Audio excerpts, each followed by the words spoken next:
Today I'm going to be giving a very brief explanation of the future tense.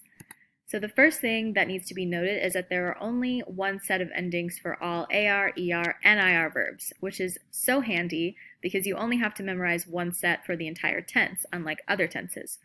But definitely like other tenses, there are irregulars, as you'll see here at the bottom. This is not a complete, all-encompassing list, but it is a pretty good start, and you can tell that they're irregular because they are changing in the root of the verb. So keep that in mind when you're using the future tense. Additionally, if you were here at Tech in 1507, you learned ir plus a plus infinitive, which is another way to express the future tense, and we're not focusing on that so much right now, but it is good to note. So some examples of the future tense. Los chicos comerán luego.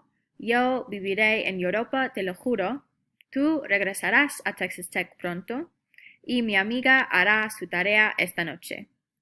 So there you have it. It is the future tense explained in 1 minute. If you have any remaining questions, please feel free to email me.